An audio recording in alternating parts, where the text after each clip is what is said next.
કેમ છો મિત્રો? શાંતિથી સારી જગ્યાએ બેસી જાઓ. આપણે વાર્તાની શરૂઆત કરીએ. વાત છે જૂના જમાનાની, જ્યારે કાઠિયાવાડના નેસડા અને ગઢમાં મર્યાદા લોપાણી નહોતી. સોરઠધરાનો એક રૂડો અને રૂપાળો મહેલ, જ્યાં ઠાકોર સાહેબનો વટ આખાએ પંથકમાં માનતો.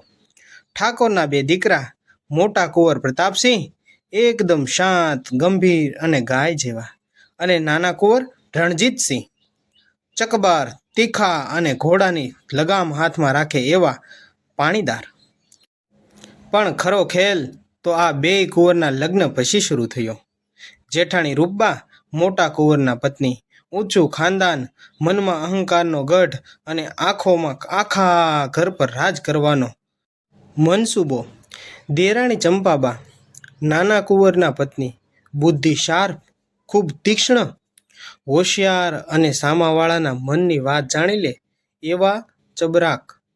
શરૂઆતમાં તો બધું ઠીક ચાલતું, પણ જેમ સૂરજ આથમીએ અંધારું ઘેરાયું એમ મહેલની ચોપાડમાં બંને વહુઓ વચ્ચે સત્તાની અને અહમની રાજ રમત શરૂ થઈ ગઈ.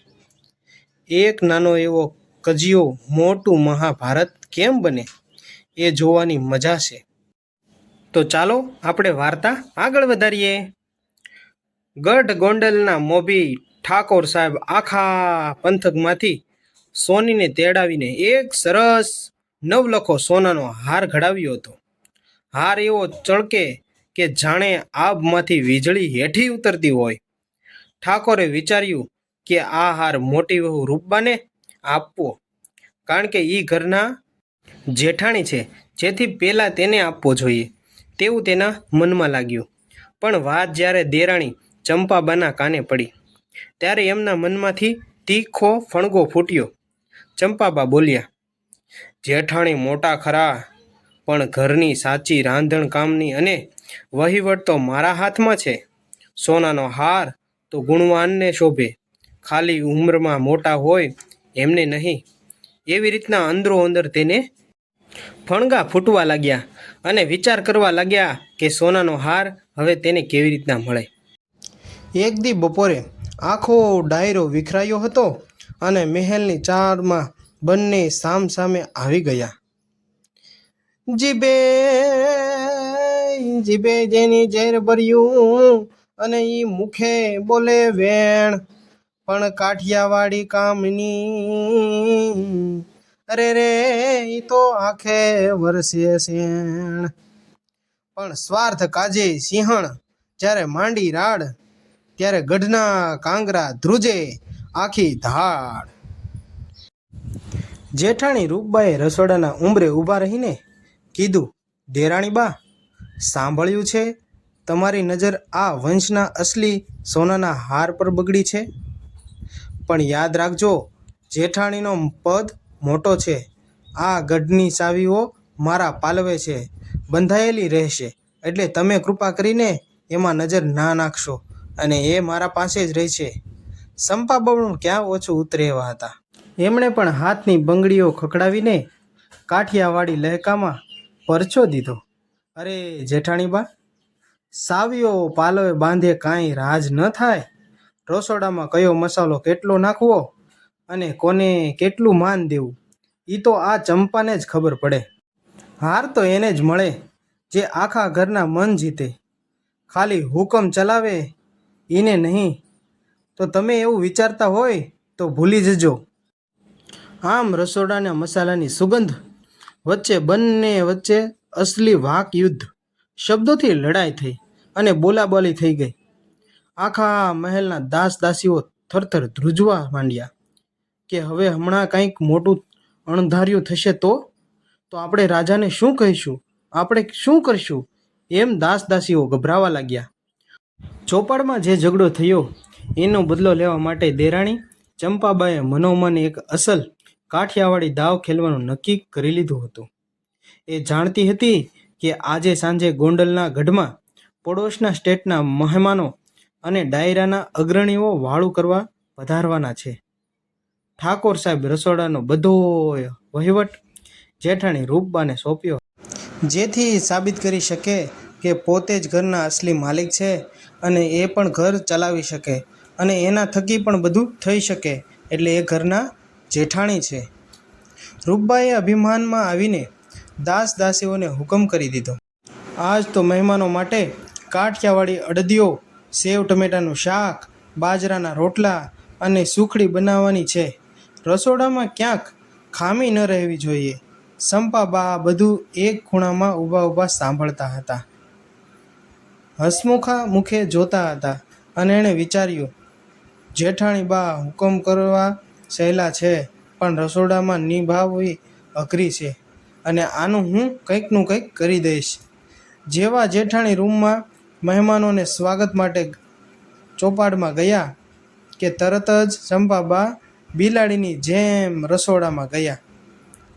રસોડામાં જઈને તેણે બધી સામગ્રી ખોળી લીધી અને જોઈ લીધું કે આ બધામાં શું શું રાખેલું છે, શું બનાવ્યું છે અને કેવી રીતનું બનાવ્યું છે. દુહો છે, કપટ ઘડે ઈ કારમી, ઓલો કપટ ઘડે ઈ કારમી, અને ઓલી બુદ્ધિ બહુ બળવાન, પણ હસતા મુખે હારવે. અરે રે ઈ તો મોટા મોટા ના માન. રમાણી રમત એવી જ્યાં ચતુર ચંપાનો દાવ, રૂપબાના રાજ રોળવા આ દરિયો અણધાર્યો દાવ. ચંપાબાએ રસોડાના મુખ્ય આરસીયાના રસોઈયાને પટાવીને આઘો કર્યો અને શાકના મોટા તપેલામાં સાના માના 2 મુઠ્ઠી ભરીને તીખા તમતમતા લાલ મરચાંનો ભૂકો અને અસલ ગોળનો ખાંગડો ભેગો નાખી દીધો. શાક એવું બન્યું કે ઉપરથી લાલ ચોળ દેખાય, પણ ચાખો તો કાં ગળ્યું લાગે અને કાં જીભ બાળી નાખે. અને હા, સુખડીના ચાસણીમાં ચંપાબાએ મીઠાની ચપટી ભરીને હોમી દીધી. સાંજ પડી ને ડાયરો જામ્યો. ઠાકર સાહેબ, મોટા કુંવર, નાના કુંવર અને પધારેલા મહેમાનો પાટલા પર ગોઠવાયા.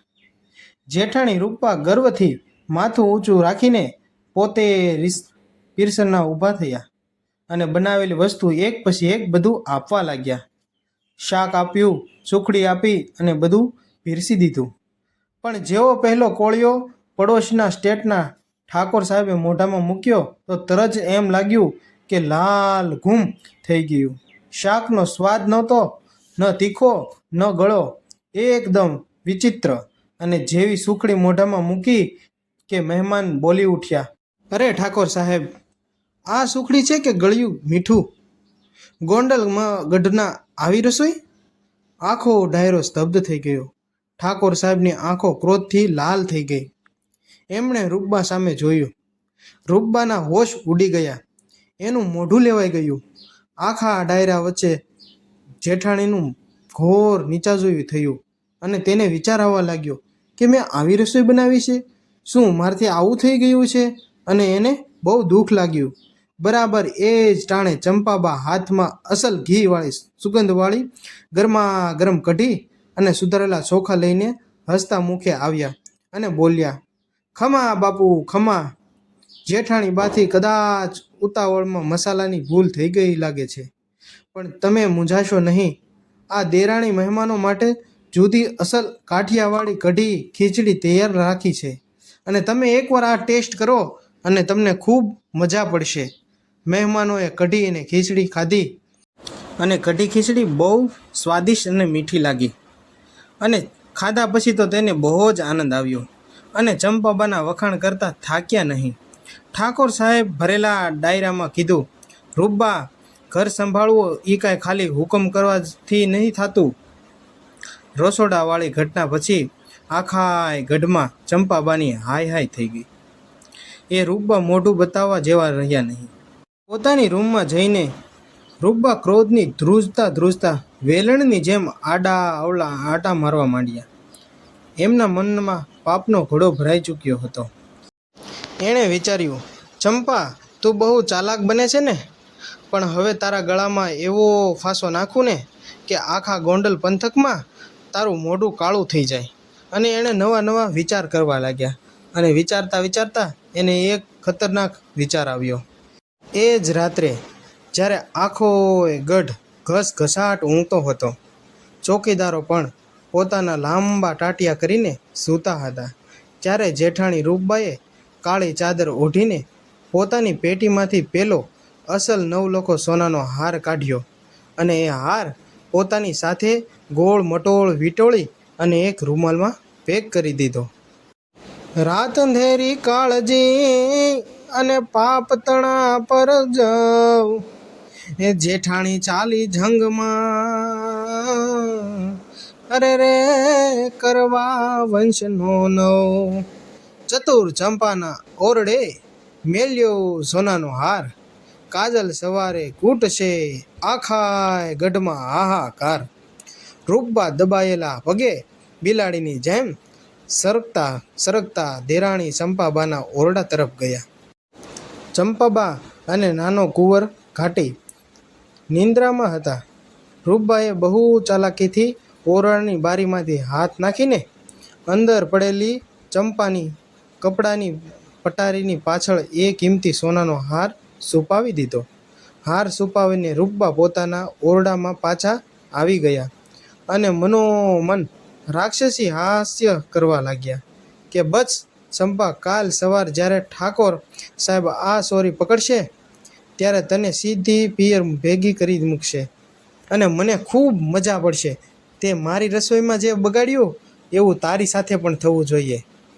બીજા જ દિવસે સવારે સૂરજ હજી માંડ ઉગ્યો હતો ત્યાં જેઠાણી રૂપબાએ ગઢના ચોકમાં રાડો રાડ કરી મૂકી.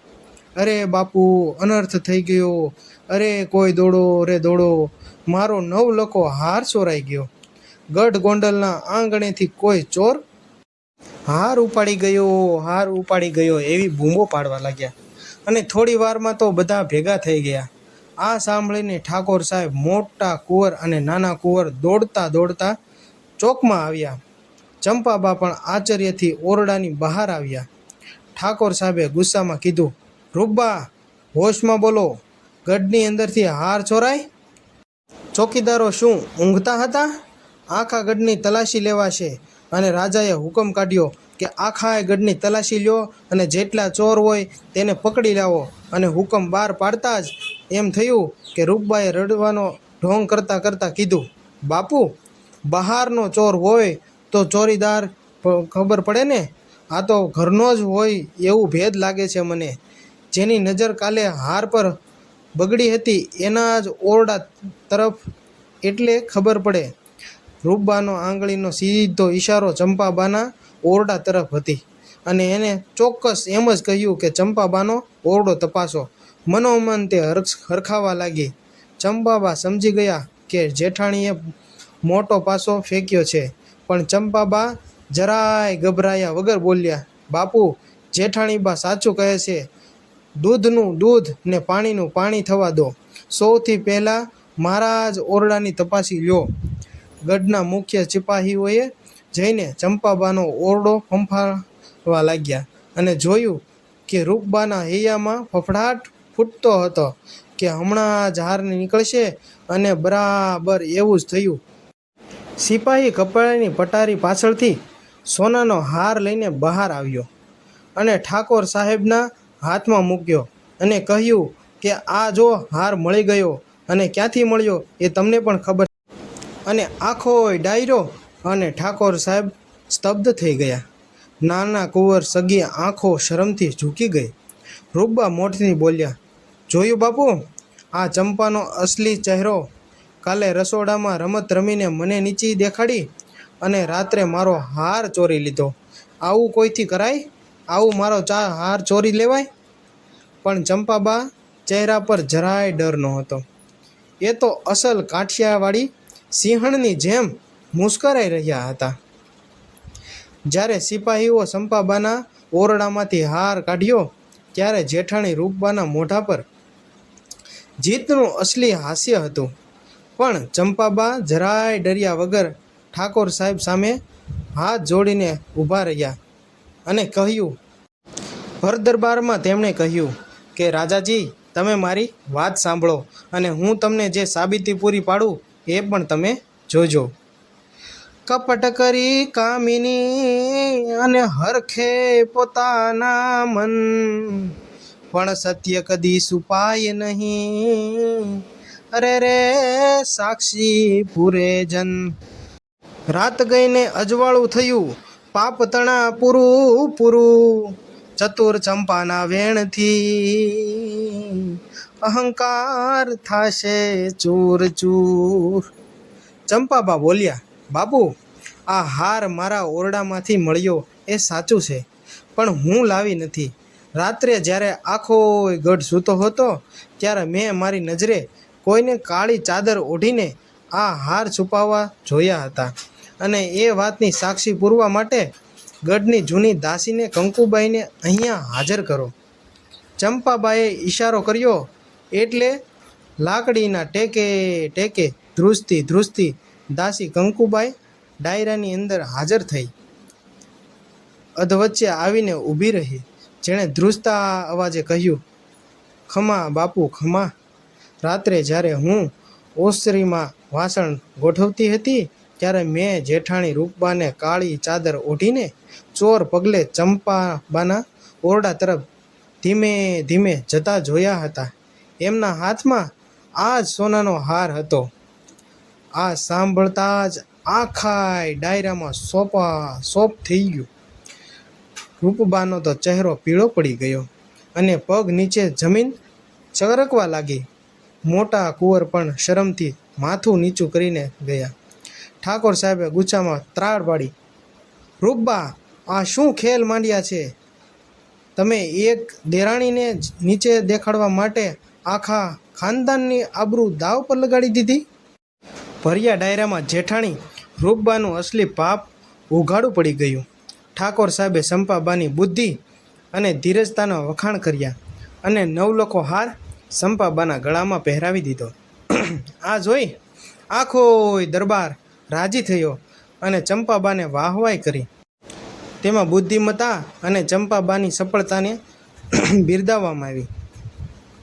ભર્યા ડાયરામાં જ્યારે દાસી કંકુબાએ સાક્ષી પૂરી ત્યારે જેઠાણી રૂપબાના અહંકારનો ગઢ કડાકાભેર તૂટી ગયો. ઠાકોર સાહેબનો ગુસ્સો આસમાને પહોંચતો. એમણે તલવારની મૂઢ પર હાથ રાખીને હુકમ કર્યો, રૂપબા, તમે આ ગઢની આબરૂ ધૂળમાં મેળવી દીધી છે. તમારા જેવા કપટી સ્ત્રીને આ મહેલમાં રહેવાની કોઈ અધિકાર નથી. આજ ને આજ તમારા પિયર ભેગા થઈ જાઓ એવો હુકમ બહાર પાડી દીધો. આ સાંભળીને રૂપબા પર ધ્રુજવા માંડ્યા.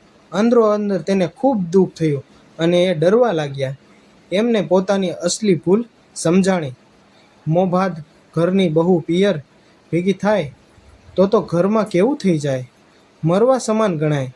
રૂપબા ડરતા ડરતા સીધા દેરાણી ચંપાબાના પગમાં પડી ગયા અને બોલ્યા, ચંપા, મને માફ કરી દે. બોલ, મારી બુદ્ધિ ભ્રષ્ટ થઈ ગઈ હતી.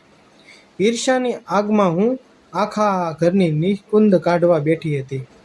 મને પિયર ભેગી ન કરાવો. આ ઘર ભાંગશે તો મારા બાપનો ઘડો ક્યારેય નહીં ભરાય અને હું ખૂબ દુઃખી થઈશ. મારો પરિવાર દુઃખી થશે અને મારા છોકરા રજળી જશે. તું મને બચાવી લે આમાંથી. વેર વાળે ઈ વાણીઓ અને પાપ કરે ઈ પામર, પણ ક્ષમા આપે ઈ ક્ષત્રિય, એ જેની નામ રહે અમર. નમતા નમને ઈ આભલા અને જા વર્ષે હેત અપાર, વેર મૂકીને વહાલ કરી દીધી ઈ જ સાસો પરિવાર. ચંપાબાનું હૈયું પીગળી ગયું. એક કાઠિયાવાડી ખાનદાની દીકરી હતા. વેર વધારવા નહીં પણ ઘર સાંધવામાં માનતા હતા. ચંપાબાએ જટ લઈને જેઠાણીના હાથ પકડીને એમને ઊભા કર્યા અને પોતાની સાડીના છેડામાંથી રૂપબાના આંસુ લૂછ્યા. ચંપાબા ઠાકોર સાહેબ સામે હાથ જોડીને બોલ્યા, બાપુ, જેઠાણીબા મારાથી મોટા છે. એ પગે પડે એ મને ન શોભે. માણસ ભૂલને પાત્ર છે, પણ જ્યારે એ પોતાની ભૂલ સ્વીકારી લે ત્યારે એનાથી મોટું કોઈ પશ્ચાતાપ નથી. જો જેઠાણીબા પિયર જશે તો મારા મોટા ભાઈ જેવા જેઠજીનું ઘર ભાંગશે. મારી આપની વિનંતી છે કે એમને માફ કરી દો અને તેમને પિયર જવાથી રોકી લ્યો અને તમારો નિર્ણય છે એમાં થોડો બદલાવ કરો. ચંપાબાની આ વહાલપ અને મોટું મન જોઈને આખો ડાયરો વાહ વાહ પોકારી ઉઠ્યો. ઠાકોર સાહેબની આંખોમાં પણ હરખના આંસુ આવી ગયા. એમણે કીધું, ચંપા, તે આજે સાબિત કરી દીધું કે તું ખાલી બુદ્ધિશાળી નથી, પણ આ ઘરની સાચી લક્ષ્મી છે. અને એમ કરી અને એના વખાણ કરવા લાગ્યા અને આખો દરબાર તેને વાહવાહી કરવા લાગ્યો. એ જ દિવસથી જેઠાણી રૂપબાના મનમાંથી બધી ઈર્ષ્યા ઓગળી ગઈ. એણે ઘરની સત્તાની બધી ચાવીઓ હસતા હસતા મુખે ચંપાબાને સોંપી દીધી. બંને દેરાણી જેઠાણી સગા બહેનની જેમ ગઢનો વહીવટ સંભાળવા લાગ્યા. ગોંડલના ગઢમાં ફરીથી અસલ કાઠિયાવાડી છમ અને આનંદનો સૂરજ ઉગી નીકળ્યો.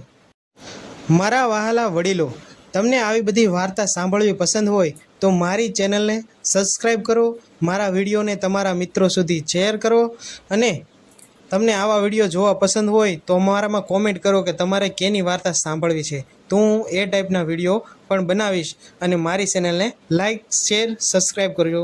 Thank you.